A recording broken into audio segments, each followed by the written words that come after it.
احترامات تمام دوستوں اور طالب علموں، آج ایک مختصراً سا ٹاپک پڑھیں گے۔ بہت ہی آسان ٹاپک ہے جس کو ہم انگریزی میں راؤنڈ ٹیبل کانفرنس کہتے ہیں 1930 سے 1932 تک، یا اردو میں جس کو ہم گول میز کانفرنس کہتے ہیں، جس کا انعقاد انگلینڈ یا برطانیہ میں ہوا تھا۔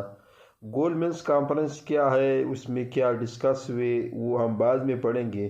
سب سے پہلے ہم پیچھے جائیں گے۔ ایک چیز ہے، میں نے پہلے لیکچرز میں بتایا تھا، اگر آپ 1857 جنگ آزادی کے وقت یا اس سے پہلے جو پہلے لیکچرز اگر آپ پڑھ لیں، جب ایسٹ انڈیا کمپنی نے ہندوستان پہ مکمل قبضہ کیا اور انگریز یہاں پہ حکمران بن گئے، تو انہوں نے ہندوستان کو دو حصوں میں تقسیم کر دیا۔ ایک کا نام تھا برٹش انڈیا اور ایک کو نام دیا تھا پرنسلی اسٹیٹ۔ برٹش انڈیا میں یہ تھا کہ جو بھی ایکٹس آئے گا، جو بھی قانون آئے گا اور جو بھی برطانیہ کا نظام ہوگا، وہ براہ راست اس پہ اپلائی ہوگا، اس پہ نافذ ہوگا۔ اور پرنسلی اسٹیٹ جو ہے وہ اپنے معاملات میں آزاد ہوں گے، لیکن وہ برطانیہ کے خلاف بغاوت نہیں کریں گے اور اس کو ٹیکس دیں گے۔ لیکن پہلی بار راؤنڈ ٹیبل کانفرنس یا گول میز کانفرنس میں پرنسلی اسٹیٹ کے یا شاہی ریاستوں کے لوگوں نے بھی کہا تھا کہ ہندوستان کے لیے جو آنے والا جو بھی آئین ہو یا ایکٹ ہو، ہم اس میں شامل ہونا چاہتے ہیں۔ تو ایک چیز آپ لوگ یاد رکھیں کہ راؤنڈ ٹیبل کانفرنس میں پہلے بار پرنسلی اسٹیٹ کے لوگ بھی شامل ہوئے تھے، اور وہ یہ چاہتے تھے کہ آنے والے الیکشنز، آنے والے آئین میں ہم بھی اس میں شامل ہوں گے۔ یہ تو آپ کو تھوڑا سا بیک گراؤنڈ بتایا۔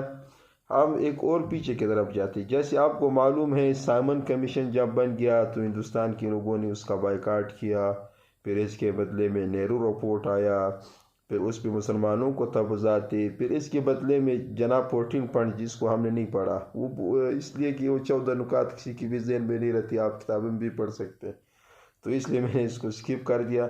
تو جناب 14 پوائنٹس نہرو کے رد عمل میں آئے، تو آخر کار وہ برطانیہ جو تھے اس نے سوچا کہ ہندوستان کا مسئلہ اس طرح حل نہیں ہوتے، ایک دوسرے کے خلاف مختلف مطالبات آتے ہیں، تو اس لیے برطانیہ حکمران وقت نے فیصلہ کر لیا کہ برطانیہ میں ہندوستان کی تمام پوائنٹس کا ایک کانفرنس بلایا جائے، اس میں متحدہ طور پر آنے والے آئین کے حوالے سے بات کیا جائے۔ تو گول میز کانفرنس جو تھا وہ لندن میں وہ منعقد ہوا، اس کے 3 سیشن ہوئے۔ صحیح، یہ چیز آپ یاد رکھیں، ایک کانفرنس تھا لیکن اس کے 3 سیشن مختلف وقت پہ ہوئے تھے۔ اور ایک چیز یاد رکھیں، آپ سے اکثر سوال کیا جا سکتا ہے کہ راؤنڈ ٹیبل کانفرنس کی صدارت کس نے کی؟ اس کی صدارت کوئی بھی نہیں کرتے۔ راؤنڈ ٹیبل کانفرنس میں جتنے بھی لوگ بیٹھتے ہیں وہ کیا ہے، وہ ایکول ہوتے ہیں، وہ برابر ہوتے ہیں۔ تو اس کا جو پہلا سیشنز تھا، یہ جو ایگزیکٹ ڈیٹ تو مجھے یاد نہیں رہتا ہے، تو وہ پہلا سیشن تھا 1930 سے 1931 تک۔ راؤنڈ ٹیبل کانفرنس کا جو پہلا سیشنز تھا وہ 1930 سے 1931 تک تھا۔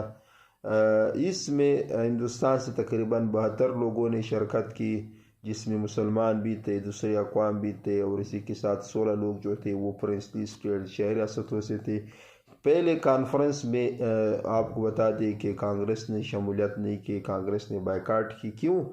جب نہرو رپورٹ پیش ہوا تو اس کے بعد کانگریس نے سول نافرمانی یا سول ڈس اوبیڈینٹ موومنٹ شروع کیا تھا کہ اس نہرو رپورٹ کو مان لیا جائے، تو کانگریس کے اکثر لیڈر گاندھی اور ورکر جو تھے وہ جیل میں تھے۔ تو پہلے کانفرنس میں ظاہری بات ہے یہ کوئی یعنی ہندوستان کی جو بڑی جماعت تھی کانگریس نے شرکت نہیں کی، باقی سارے لوگ تھے اس میں، جناح تھے اور بھی لوگ تھے۔ تو اس کانفرنس میں مختلف چیزوں پہ ڈسکشنز ہوئی، لیکن آخر کار میں 8 کمیٹی بنائی گئی، جس کو سب کمیٹی کہتے ہیں۔ الیکشن کے حوالے سے کمیٹی بنائی، منارٹیز رائٹس یعنی اقلیتوں کے حوالے سے کمیٹی بنائی گئی، پھر اسی کے ساتھ برما کو الگ کرنے کی کمیٹی بنائی، خیبر پختونخوا کے حوالے سے کمیٹی بنائی گئی، سندھ کو سپریٹ کرنے کے لیے کمیٹی بنائی، تقریباً 8 کمیٹیز بنائی گئی۔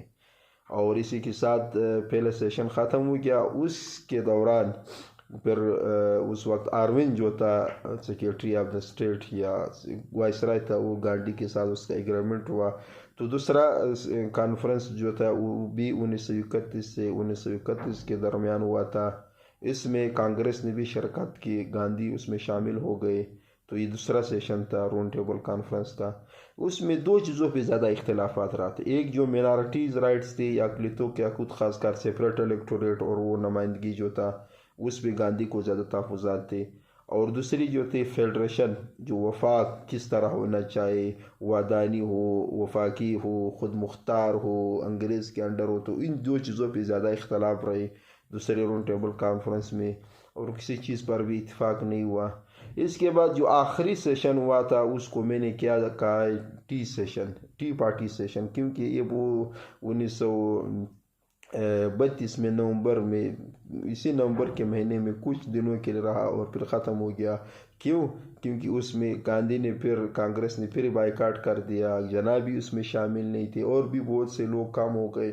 تو یہ ایک بڑا انعام تھا. تو اسی طرح یہ جو راؤنڈ ٹیبل کانفرنس تھا 1930 سے 1932 ہوا، اس کی 3 سیشنز ہوئے، مختلف چیزیں ڈسکس ہوئی، اور ان سارے سفارشات جو راؤنڈ ٹیبل کانفرنس کی تھی وہ آخر کار وائٹ پیپر کی شکل میں پبلش ہو گئے.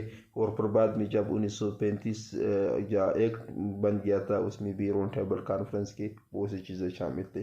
تو یہ جو ہمارا ٹاپک تھا، اس میں ایک نئی چیز آئی تھی، کیونکہ یہ پرنسلی اسٹیٹ کا تذکرہ میں نے کیا تھا. آپ لوگ اس کو یاد رکھیں، جب ہم 1935 ایکٹ پڑھیں گے اس میں پھر کچھ مسئلہ آئے گا، پھر میں آپ لوگوں سے سوال بھی کر سکتا ہوں، اور آپ کی ذہن میں اگر کوئی سوال ہو تو وہ بھی حل ہو سکتا ہے. کہ پہلی بار مثلا 58 ایکٹ آیا، 61 ایکٹ آیا، 92 ایکٹ آیا، 1909 ایکٹ آیا، 1919 ایکٹ آیا، اس میں صرف یہ برٹش انڈیا یعنی صرف 2 صوبے تھے اس پہ یہ قانون نافذ ہو رہا تھا. لیکن پہلی بار 1900 جو آنے والے ایکٹ میں پرنسلی اسٹیٹ نے کانفرنس میں بھی شرکت کیا اور خواہش کیا تھا کہ ہم بھی ایکٹ میں شامل ہونا چاہتے ہیں. تو اس لیے جب 1935 ایکٹ پڑھیں گے پھر اس میں ایک چیز آپ لوگ یاد رکھیں، آپ لوگ کنفیوز نہ ہو، پھر کیوں یہ جو ایک حصہ نافذ ہوا ایک حصہ نافذ نہیں ہوا، اس کا تعلق پرنسلی اسٹیٹ سے تھے. تو ہمارا جو نیکسٹ ٹاپک ہے وہ 1935 ایکٹ ہے. ہاں ایک چیز میں بتانا بھول گیا، 2 چیزیں ہم نے یہاں پہ نہیں پڑھے، وہ ضروری بھی اتنے نہیں تھے. ایک جو تھا پونا پیکٹ تھا، اور ایک جو تھا گاندھی ارون پیکٹ تھا. اس کو آپ خود پڑھ لیں، نیٹ پہ سرچ کر لیں.